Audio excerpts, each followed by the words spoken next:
Winters in many parts on our planet can be very cold.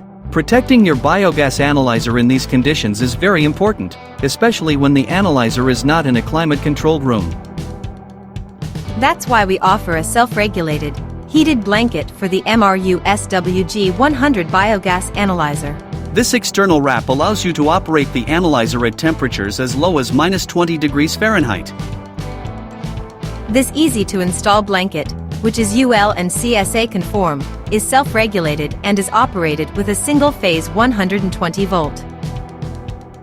An access flap allows easy access to the display and keypad.